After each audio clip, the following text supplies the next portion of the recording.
Hello everyone, my name is Ngân. I am a teacher of Nghị Lower Secondary School from Zalov. Today I'm very happy to have you to look back some vocabulary of Review 1, including Units 1, 2, 3 of English 8. Xin chào các em, đầu tiên cô xin tự giới thiệu, cô là Nguyễn Thị Ngân, giáo viên dạy tiếng Anh của trường Trung học cơ sở Lê Thanh Nghị tại huyện Gia Lộc.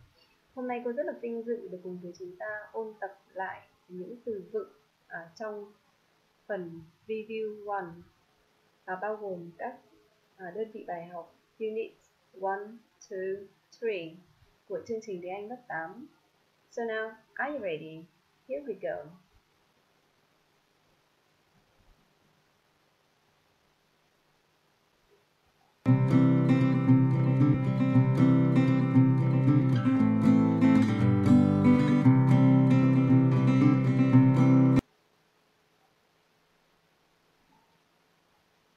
There are three topics that you need to review. Number 1, leisure activities. Number 2, life in the countryside.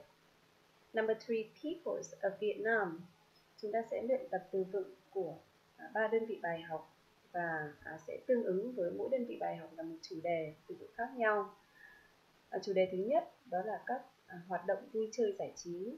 Chủ đề thứ hai, cuộc sống của vùng nông thôn. Và chủ đề thứ ba là các dân tộc của Việt Nam. And now, please start with leisure activities.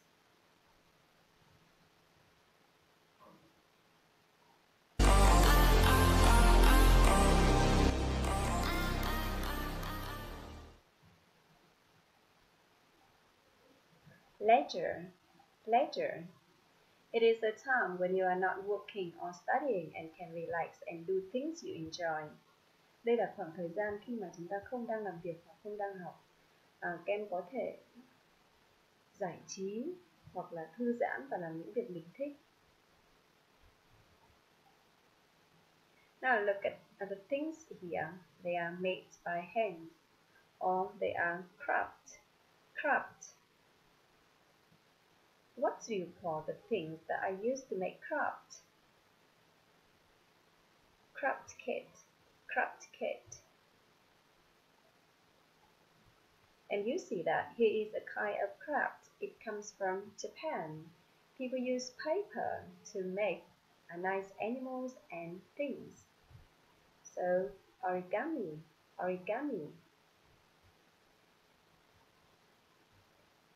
Now please watch this video.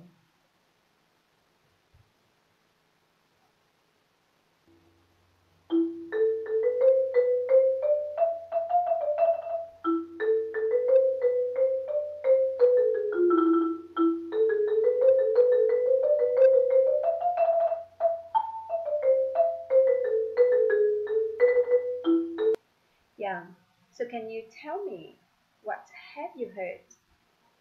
You have listened to a piece of music with sound and melody. Now look, you can see here there are 3 generations. Grandparents are the first generation.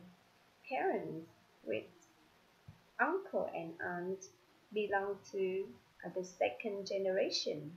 And the children are the third generation. Number 7, Netlingo. It is a language used on the internet. Đây là một hệ thống ngôn ngữ được sử dụng ở trên mạng internet. Virtual.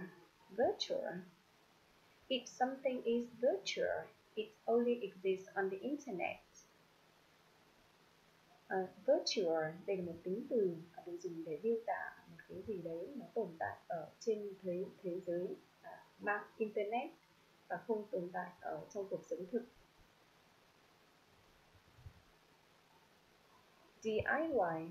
Do you remember what does DIY stand for? It means do it yourself.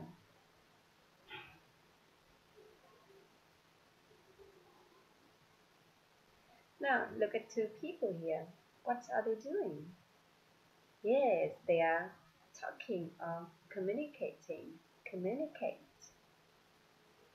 Why do people communicate? So we communicate to exchange information or to socialize. Thường chúng ta giao tiếp để trao đổi thông tin và để thiết lập các mối quan hệ xã hội.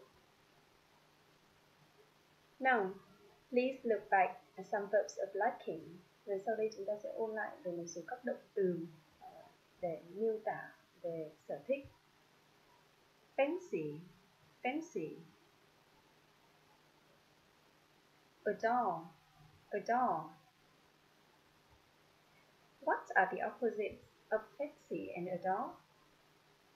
Động từ ngược nghĩa với fancy và adore, chúng ta biết những động từ nào? Hate, dislike, and detest. Sometimes we use adjective to describe liking. Rồi đôi khi chúng ta còn sử dụng tính từ để miêu tả sở thích. Addicted, addicted. Be hooked on, be hooked on. Satisfied, satisfied. Now, look, listen and repeat. 1. Leisure. 2. Craft. 3. Craft kit. 4. Origami. 5. Melody. 6. Generation. 7. Net lingo. 8. Virtual. 9. DIY. 10. Communicate. 11. Socialize. 12. Fancy. 13. Adore. 14. Detest. 15. Addicted. 16. Be hooked on. 17. Satisfied. Great!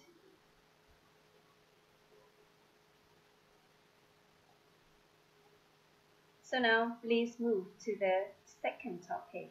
Và chúng ta hãy chuyển sang nội dung thứ hai, Life in the countryside, cuộc sống ở vùng nông thôn.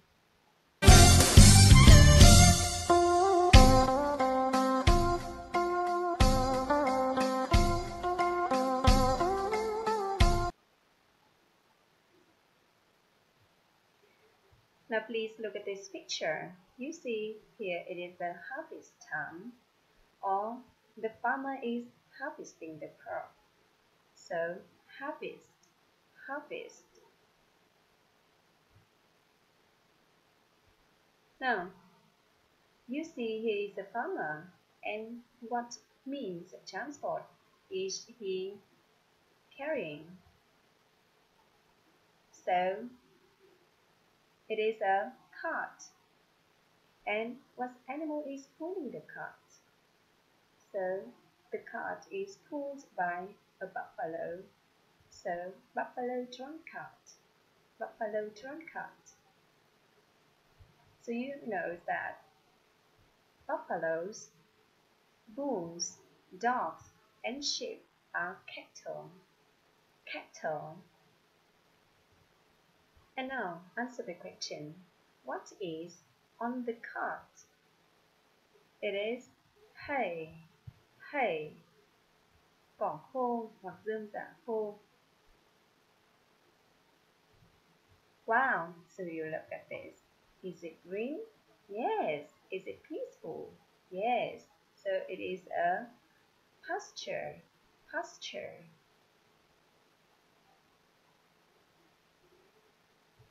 Look at this. Do you know its name? It is a girl. A girl. Number 7. Highland. Highland. Từ này được tạo bởi hai từ khác nhau, đó là từ high, cao, và từ land, đất. Vậy Highland là một tính từ dùng để miêu tả một cái khu vực mà nó cao hơn ở những khu xung quanh.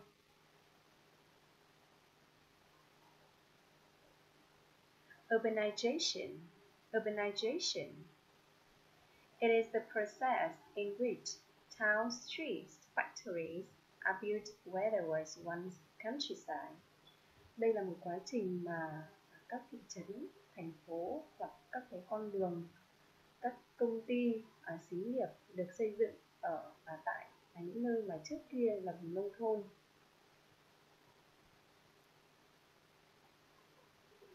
Nomadic. Nomadic. Belonging to a community that moves with its animals from place to place.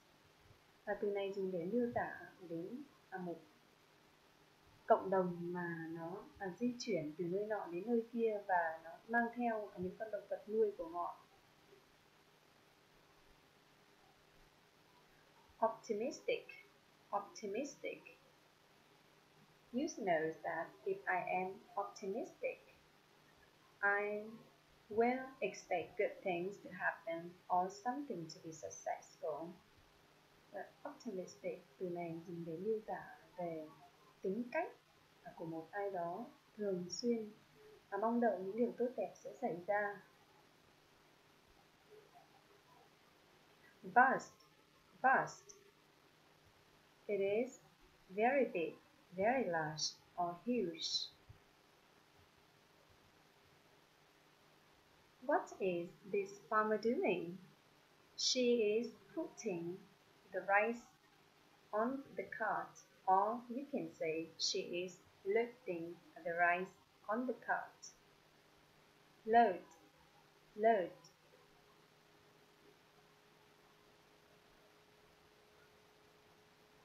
This is funny.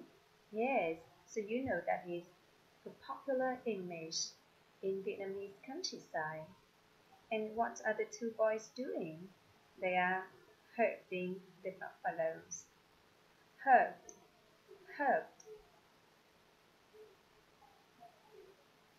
Now, what's this video? Maybe I will. What's stopping you? Very little. What are they doing? They are digging. Maybe I will. What's stopping you? Dig. Dig.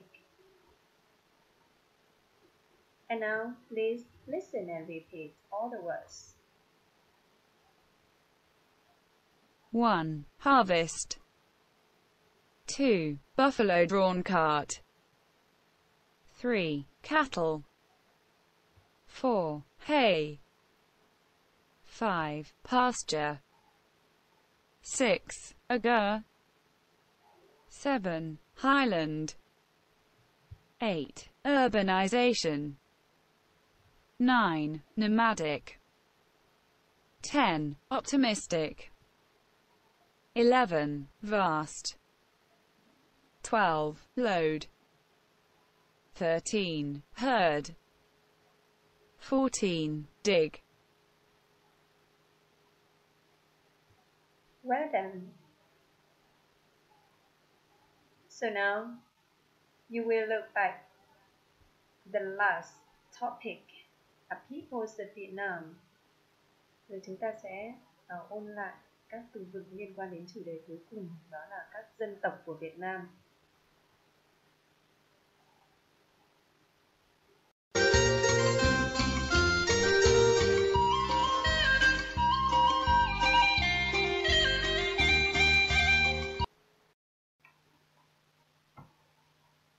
Number 1.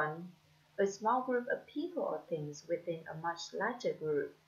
Từ này chỉ một nhóm người hoặc là một nhóm các sự vật so với một nhóm khác lớn hơn. Minority. Minority. What is the opposite of minority? Từ ngược nghĩa với từ minority là gì các em nhỉ? Majority. Majority. Number 3. It is a large area of a country or of the world. Từ này chỉ một khu vực rộng lớn của một đất nước hoặc của thế giới. region, region. Number 4. A member of your family who lived a long time ago. Từ này chỉ một thành viên trong đại gia đình và thường là thuộc thế hệ rất xa xưa rồi. Ancestor, ancestor. Now look at this young lady. She is wearing beautiful clothes, or you can say she is wearing beautiful costumes. Costume, costume. Now look at her hands. What is it? What is she carrying? So she is carrying a shawl. Shawl. Number 7. Something that is done by people in a particular society because it is traditional. Từ này chỉ một cái gì đó được thực hiện bởi một nhóm người trong một xã hội bởi vì nó mang tính chất truyền thống.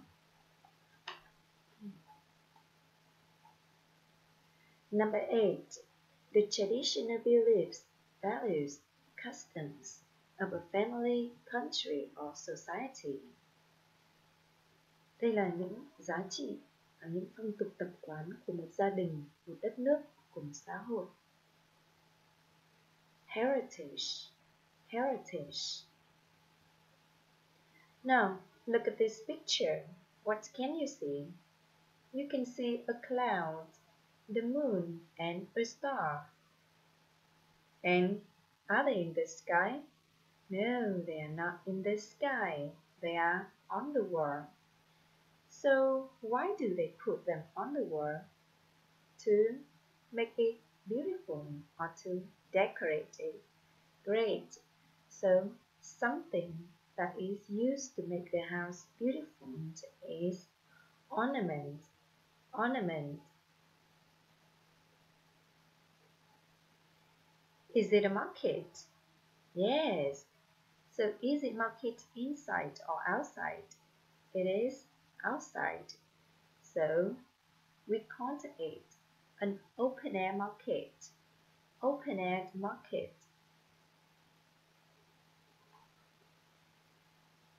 Wow, so you see that it is very colorful here. It is sticky rice with 5 colors. So you say 5-colored sticky rice.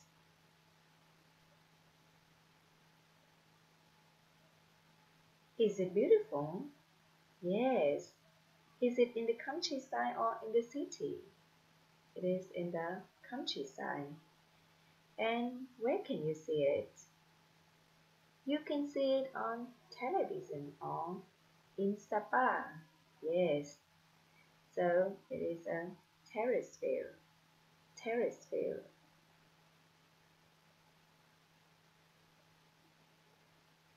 Please watch this video.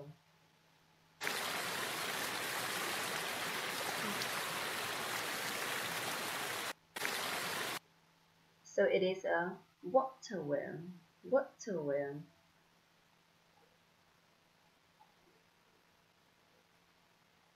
Now, so you can see so many chickens.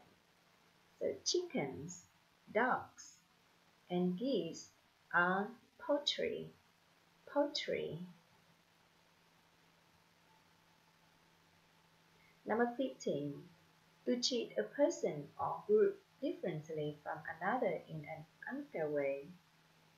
Đối xử với ai đó hoặc một nhóm người nào đó một cách không công bằng. Discriminate. Discriminate.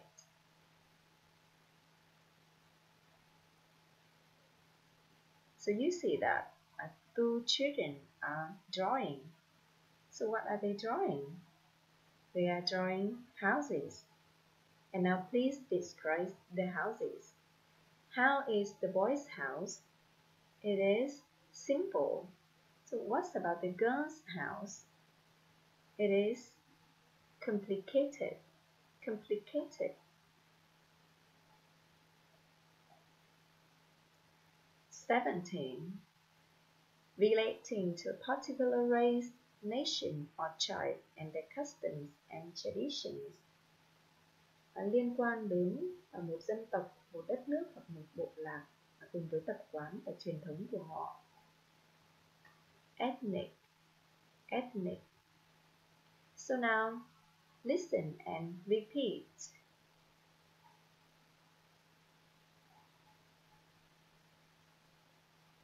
One, minority.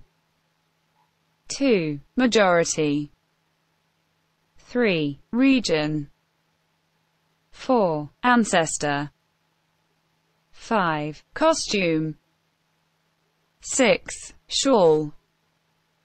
7, custom. 8, heritage.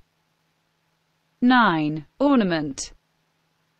10, open-air market.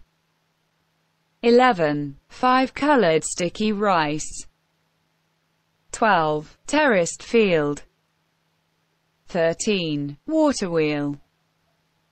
14, poultry. 15, discriminate. 16, complicated. 17, ethnic.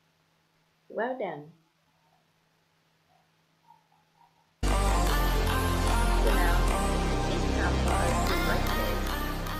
Tiếp theo chúng ta sẽ luyện tập.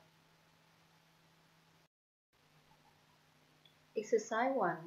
Choose the correct options A, B, or C to complete the sentences. Hãy lựa chọn các đáp án A, B, C để hoàn thành các câu sau. So now, please look at 7 sentences here. You will have 30 seconds to look and find the answers.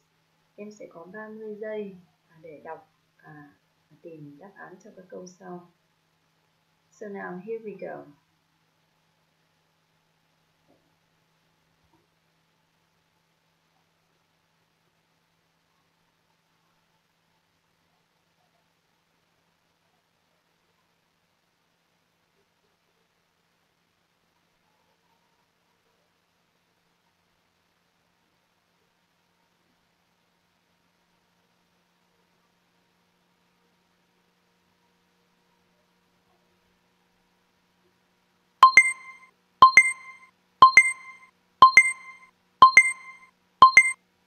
So time's over. Now let's check. Number 1. Such as collecting stamps or skateboarding are very interesting. Cái gì đó như là sưu tập tem hoặc là trượt patin thì rất là thú vị. Tại đây chúng ta có các lựa chọn A. Habits, thói quen. B. Leisure, thời gian nghỉ ngơi. C. Hobbies, những sở thích. Vậy nếu như chúng ta lựa chọn leisure thì phải có chữ activities, tức là các cái hoạt động nghỉ ngơi, vui chơi. And habits, thói quen, thì ở đây nó habits, thói quen nó không phù hợp với cái tình huống này. Vậy hobbies, sở thích sẽ là lựa chọn của chúng ta. Next, 2. Nick had just bought a CD of Vietnamese folk songs and he thinks he'll enjoy listening to the. Nick vừa mới mua một chiếc CD về những bài hát dân ca của Việt Nam và cậu ấy nghĩ rằng cậu ấy sẽ thích nghe cái gì đó. A. Melodies, giai điệu. B. Stories, câu chuyện. C. Comics, chuyện vui, chuyện tranh. Vậy ở đây folk songs, những bài hát dân ca thì từ liên quan đến nó sẽ là melodies, nghe giai điệu. Next, number 3. Many teens are on social networks like Facebook, Twitter and Instagram. Nhiều thanh thiếu niên thì gì đó với mạng xã hội như là Facebook, Twitter và Instagram. A. Addicted, nghiện. B. Hooked, rất là nghiền cái gì đó. C. Satisfied, hài lòng. Vậy ở đây chúng ta chú ý chữ on, giới từ này chỉ đi với một trong 3 tính từ còn lại. Addicted sẽ theo sau bởi to, satisfied sẽ theo sau bởi with. Vậy, hooked on. So number 3, that is B. Number 4, spending too much time in the world may negatively affect your life. Dành quá nhiều thời gian ở thế giới gì đó có thể ảnh hưởng một cách không tốt đến cuộc sống của bạn, hoặc là có thể ảnh hưởng một cách tiêu cực đến cuộc sống của bạn. Present, hiện tại. Virtual, ảo. C, real. Vậy phù hợp nhất sẽ là D, virtual, thế giới ảo. Number 5, my favorite leisure activity is people watching. Hoạt động giải trí mà tôi thích nhất đó là quan sát mọi người. A, that sounds so weird. Nghe thật là lạ lùng, kỳ dị. B, that's alright. Cũng được đấy. C, sure, it's very entertaining. Chắc chắn rồi, nó rất là vui hoặc là mang tính giải trí. Vậy chúng ta thấy ở đây cái sở thích mà quan sát mọi người là một sở thích rất là không phổ biến và ít người có cái sở thích như vậy. Thế nên ở đây A sẽ là đáp án phù hợp nhất. Number 6, at the, my brother always helps my parents load the rice onto the trucks and drives it home. Vào gì đó, anh của tôi luôn luôn giúp đỡ bố mẹ chất lúa lên trên xe và lái về nhà. A, festival, lễ hội. B, harvest time, mùa màng hoặc vụ mùa. C, holiday, kỳ nghỉ. So the answer is harvest time. Number 7, the sky is here in the countryside because there are no buildings to block the view. Bầu trời thì rất là gì đó ở đây, vùng nông thôn, bởi vì không có những cái tòa nhà chắn tầm nhìn. So A, dry. Cold. B, close, gần gũi. C, vast, bao la, rộng lớn. Vậy phù hợp nhất sẽ là đáp án C, vast. You have some other sentences. So now, 30 other seconds for you. Thì chúng ta có thêm 30 giây nữa để làm những câu còn lại.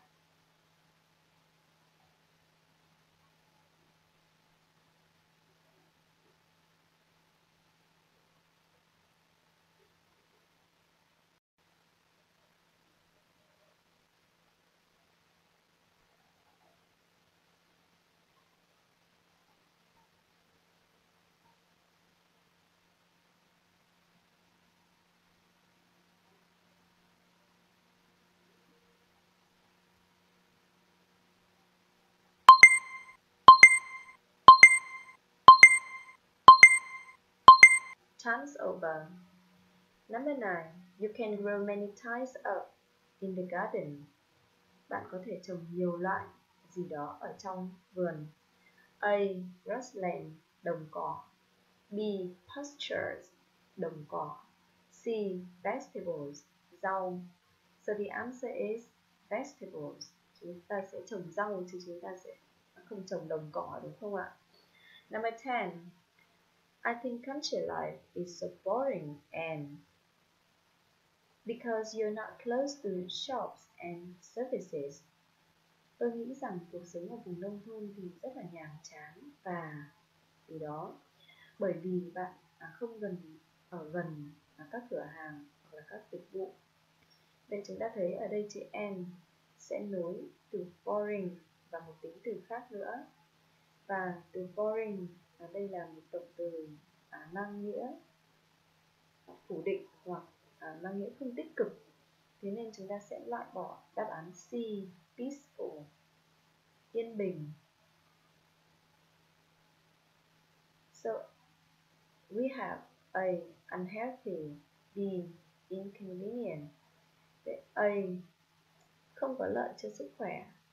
Vậy nguyên nhân ở đây, kết quả ở đây đưa ra đó là không gần với các cửa hàng và các dịch vụ, thì nó không liên quan nhiều đến sức khỏe, nên A không phải đáp án.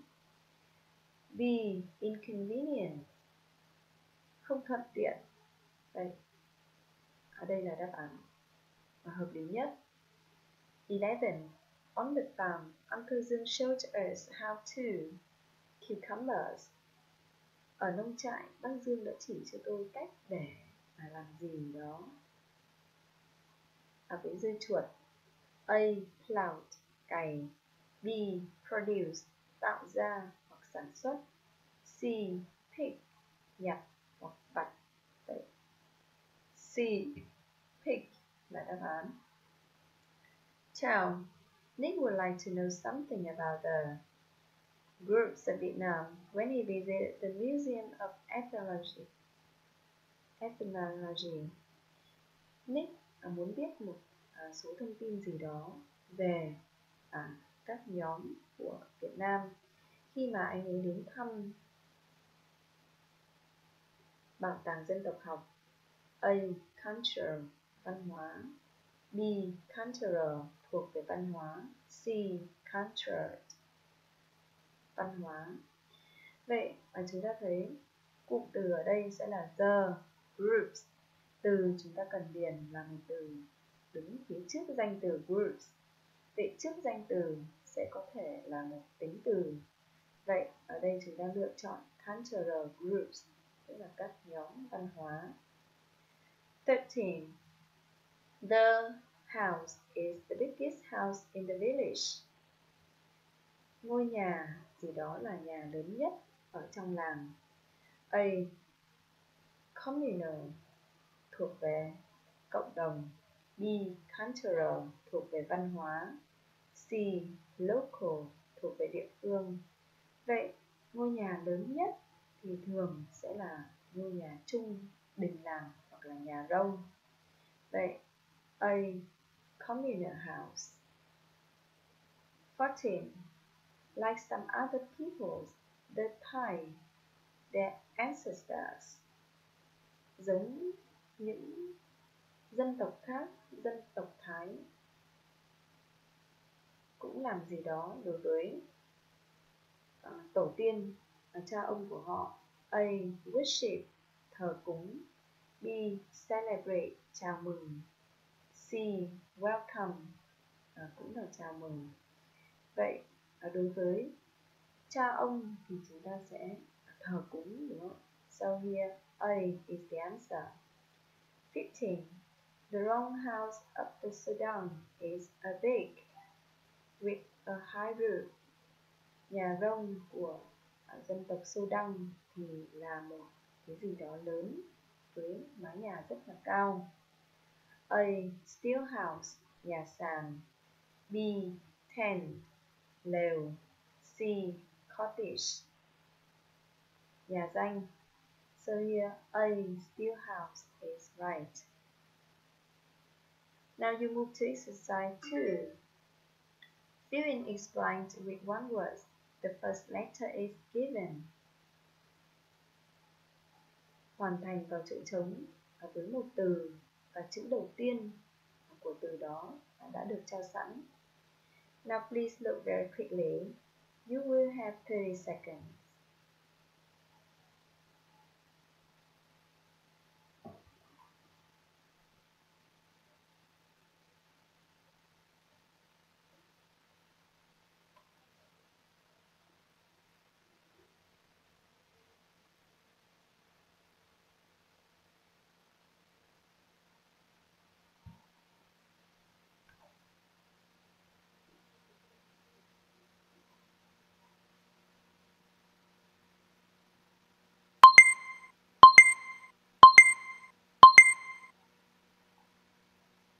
Now so let's check. Number 1. Which still plays an important role in the life of some peoples in the mountains? Cái gì vẫn đóng một vai trò quan trọng trong cuộc sống của một số dân tộc ở vùng miền núi, Vậy ở đây từ còn thiếu đứng phía trước từ peoples, các dân tộc, và đây là một danh từ, và từ này sẽ bắt đầu bằng chữ y, thế nên đứng trước danh từ peoples sẽ là một tính từ. Đây, ethnic peoples, dân tộc thiểu số. Number 2, by colors. Rice is made using roots and leaves. Bicolor, vậy chúng ta đã học đó là một loại xôi gì đó, đúng không? Loại xôi 5 màu hoặc là xôi ngũ sắc. So bicolor sticky rice is using roots and leaves. Number 3, you can find many kinds of in the sheep such as cows, sheep and buffaloes. Bạn có thể tìm thấy nhiều loại gì đó ở trong chuồng như là bò, cừu hoặc là trâu. Vậy cừu, bò, trâu thì được gọi là gia súc. Vậy từ còn thiếu đó là cattle. Number 4, field in Sapa is one of the most beautiful kinds of fields in the world. Ở ruộng ở Sapa thì là một trong các cái loại ruộng đẹp nhất trên thế giới. Vậy ở đây sẽ là terrace field, ruộng bậc thang. Number 5, the Tây and the Khmer are ethnic of Vietnam. Tây và Khmer là cái gì đó thiểu số của Việt Nam. Đây là một danh từ. Vậy sẽ là dân tộc thiểu số. It is minorities. Nhưng chú ý ở đây the Tây and Khmer là hai dân tộc khác nhau nên là số nhiều, nhưng minorities chúng ta phải sử dụng số nhiều. Number 6, he usually goes the buffaloes with other boys in his village. Anh ấy thường đi cái gì đó trâu với những cậu bé ở trong làng. Vậy đối với trâu thì chúng ta đã học đến cụm từ chăn trâu, đúng không? So here that is herding. 7, Normandy people live in their traditional circular tent. Những người du mục thì sống ở một cái gì đó, đó là một loại lều truyền thống hình tròn. Vậy cái loại lều dành cho dân du mục chúng ta đã học đó là G. So you see that is the end of the lesson. So I wish you would learn many things here today, and I hope you will have a happy day, a nice day, and your English will be better.